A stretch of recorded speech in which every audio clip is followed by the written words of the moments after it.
Halo sahabat pencinta film semua, selamat datang kembali ke channel Short Movie. Kali ini gue mau ceritain sebuah film Korea yang terkenal yang rilis pada tahun 2017 yang berjudul Along with the God, The Two Worlds. Oke, tanpa basa-basi langsung aja kita masuk ke dalam ceritanya. Di awal cerita, kita diperlihatkan oleh sebuah gedung yang sedang terbakar yang sedang dipadamkan oleh para pemadam kebakaran.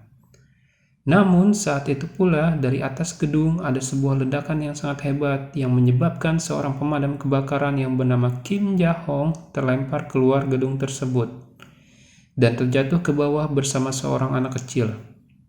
Setelah itu dia tersadar bahwa dia dan anak kecil itu selamat dari kecelakaan tersebut.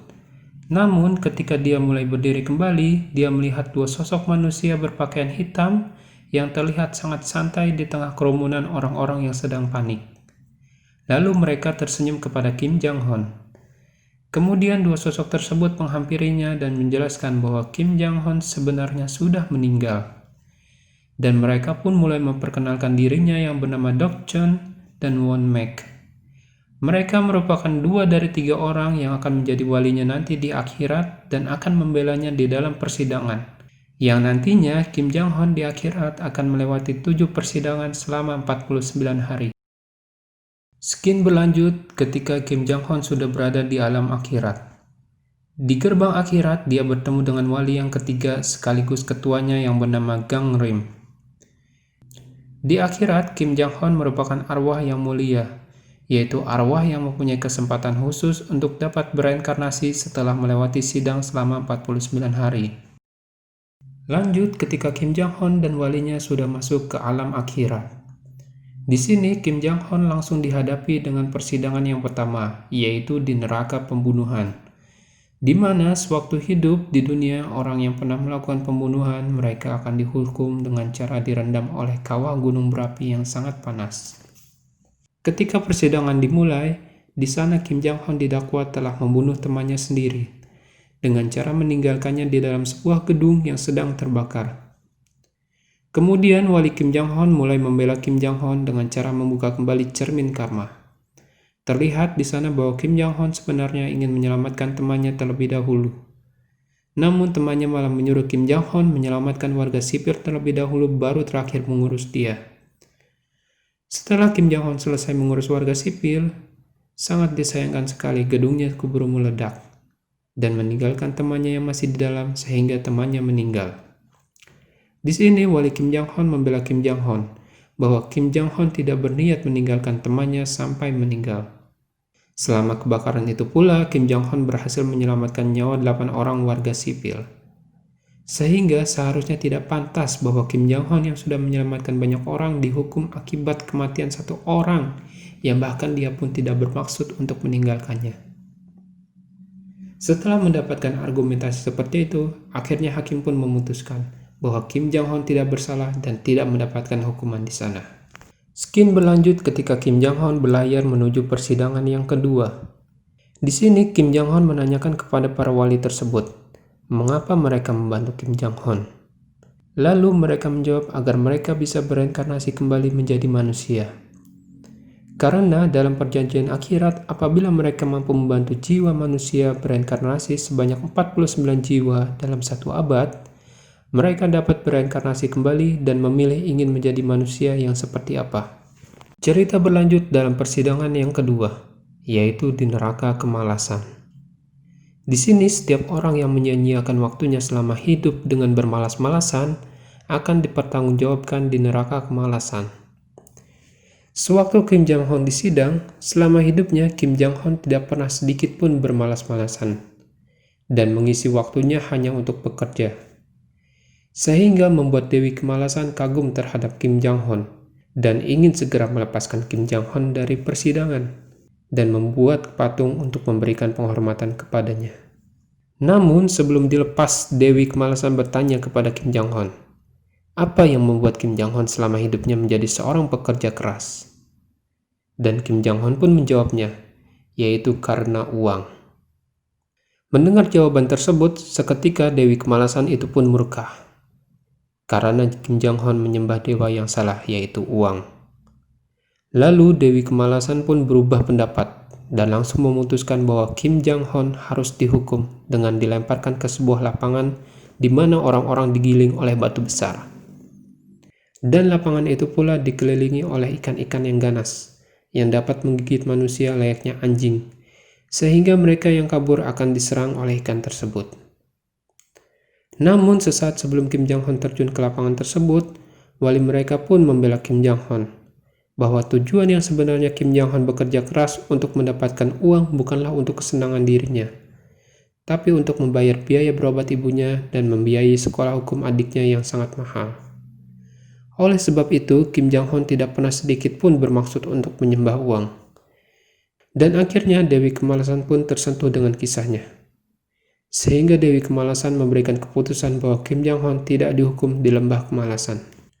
Setelah bebas dari neraka kemalasan, Kim Jong-hon dan kawan-kawan melanjutkan perjalanan ke persidangan yang ketiga, yaitu neraka kebohongan. Selama perjalanan ke persidangan ketiga, Kim Jong-hon dan yang lain tiba-tiba diserang oleh hantu neraka. Kejadian ini terjadi karena ada salah satu keluarga Kim Jong-hon yang meninggal dan menjadi arwah pendendam. Akibat kejadian tersebut, akhirnya Gang Rim pun berinisiatif untuk pergi ke dunia manusia untuk mengecek apa yang terjadi di sana. Sampai pada persidangan ketiga, yaitu di neraka kebohongan, Kim Jong-hon dituduh telah membuat surat palsu kepada anak-anak dari rekan kerjanya yang telah meninggal dunia. Kim Jong-hon selalu menyurati anak-anak tersebut dengan berpura-pura menjadi ayahnya untuk menyemangati mereka. Tapi faktanya ada salah satu anak mengetahui bahwa itu surat palsu dikarenakan ayahnya sudah benar-benar meninggal, sehingga membuat anak tersebut malah menjadi semakin sedih. Mengetahui efek dari suratnya tersebut, Kim Jong-hon tidak bisa berkata apa-apa. Melihat Kim Jong-hon yang diam saja, akhirnya hakim pun memutuskan untuk menghukum Kim Jong-hon dengan memotong lidahnya. Namun seperti biasa, sebelum dipotong, walinya Kim Jong-hon akhirnya memberikan pembelaan. Ia mengungkapkan bahwa surat-surat yang diberikan juga bisa berpengaruh untuk memberikan semangat kepada mereka.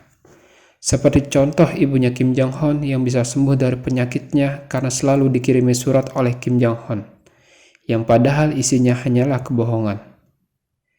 Setelah mendengar pembelaan tersebut, akhirnya hakim pun menjadi tersentuh dan memutuskan Kim Jong-hon tidak bersalah. Skin berganti di dunia manusia.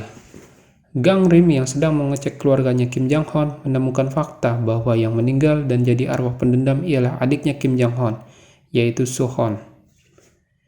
Setelah itu, Gang Rim pun menelusuri penyebab kematiannya. Diketahui bahwa awal mulanya Soo-hon yang sedang berjaga malam tidak sengaja tertembak oleh partner kerjanya sendiri yang bernama Dong-yeon. Setelah itu datang Letnan Park yang melihat kejadian tersebut dan mencoba memberikan pertolongan pertama kepada Soo-hon. Namun melihat Soo-hon yang sudah tidak bereaksi sama sekali, mengira bahwa dia sudah mati. Sehingga ia memutuskan untuk mengubur jasadnya dan menghilangkan berkas darahnya agar tidak ada yang tahu lagi kejadian tersebut selain mereka berdua. Gang Rim yang melihat Soo-hon sedang dikubur menemukan fakta yang lain, yang sebenarnya bahwa Soo-hon belum mati sepenuhnya. Sehingga penyebab Soo-hon meninggal dan jadi arwah pendendam ialah karena dia dikubur oleh temannya sendiri secara hidup-hidup. Skin berganti lagi di alam akhirat. Di sini Kim Jong-hon tidak melaksanakan persidangan di neraka ketidakadilan dan neraka pengkhianatan karena jiwanya yang sudah terbukti bersih selama di dunia. Selanjutnya Kim Jong-hon memasuki neraka kekerasan. Di sini Kim Jong-hon didakwa karena perbuatannya sewaktu kecil yang pernah memukuli adiknya sendiri sampai babak belur. Kim Jong-hon kecil terbukti menganiaya adiknya dan tidak pernah meminta maaf sampai dia meninggal. Mendengar pernyataan tersebut, hakim pun langsung memutuskan bahwa Kim Jong-hon bersalah dan tidak ada pembelaan, karena walinya pun bingung mau membelanya gimana. Kim Jong-hon pun dijatuhi hukuman dengan cara dijatuhkan dalam sebuah jurang yang dalam sambil diserang oleh batu-batu yang besar. Ketika hakim ingin mengetukkan palunya, tiba-tiba wali Kim Jong-hon pun berinisiatif untuk mengorbankan dirinya dengan melaksanakan sidang gabungan. Di mana resikonya apabila terbukti Kim Jong-hon tetap bersalah, maka para wali Kim Jong-hon akan kehilangan hak istimewanya untuk bereinkarnasi. Dan hakim pun menyetujuinya. Selama perjalanan menuju persidangan gabungan, Kim Jong-un mengakuinya bahwa sebenarnya dahulu ia ingin membunuh ibunya beserta adiknya yang sedang tidur. Dikarenakan ibunya yang sakit-sakitan dan adiknya yang menderita kekurangan gizi, membuat Kim Jong-un berpikir bahwa keluarganya sudah tidak mempunyai harapan lagi untuk terus hidup. Namun ketika ia ingin membunuh ibunya, dia ditahan oleh adiknya, sehingga ia meluapkan kekesalannya dengan memukuli adiknya sampai babak belur. Setelah itu, Kim Jong-un kabur dari rumah tanpa kembali lagi sampai ia meninggal. Sekian berlanjut di dunia manusia, ketika arwah Suhon melihat ibunya sedang meminta pertanggungjawaban atas kematian Suhon. Ibunya yang masuk ke markas militer untuk meminta pertanggungjawaban pada Sersan Kim, diusir dan didorong oleh Sersan Kim sehingga membuat ibunya pingsan. Suhon yang melihat ibunya pingsan menjadi marah dan menjadi arwah pendendam kembali, sehingga menyebabkan keributan yang sangat besar di barak militer. Dan selanjutnya Suhon pun mencoba untuk membunuh Sersan Kim. Di sisi lain, akibat keributan yang dibuat Kim Suhon, Kim Jong-un terkena dampaknya di akhirat. Dia di akhirat disiksa dengan cara disedot oleh pasir hidup yang membuat dia tenggelam hidup-hidup di dalam pasir. Kim Suhon yang sedang marah melihat kakaknya di akhirat yang terkena dampaknya menjadi lengah. Dan momen itu pun dimanfaatkan oleh Kim Garim untuk menangkap Kim Suhon kembali. Dan Kim Jong-un pun terselamatkan dari sedotan pasir tersebut.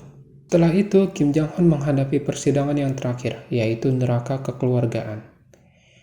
Di sini Raja Akhirat yaitu Raja Yumra langsung memimpin sidang dan langsung memutuskan Kim Jong-un bersalah karena telah berencana untuk melakukan pembunuhan terhadap ibunya sendiri.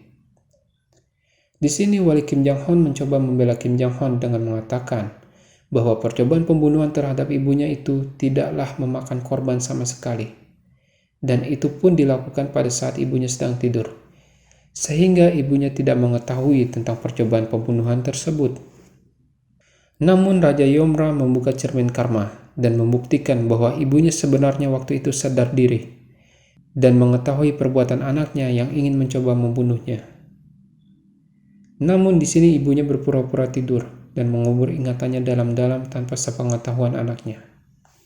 Kim Jong-un dan Suhon yang mengetahui faktanya menjadi sangat terpukul dan sangat merasa bersalah selama ini. Sambil menangis, Kim Jong-un pun langsung mengakui dia bersalah dan siap menerima hukuman apapun. Akhirnya ketika sudah tidak ada pembelaan lagi, hakim pun langsung membacakan hukuman untuk Kim Jong-un. Ketika sedang dibaca hukuman, tiba-tiba terjadi sebuah gempa, dan cermin karma tiba-tiba terbuka. Cermin karma pun menunjukkan Kim Suhon yang masuk ke dalam mimpi ibunya.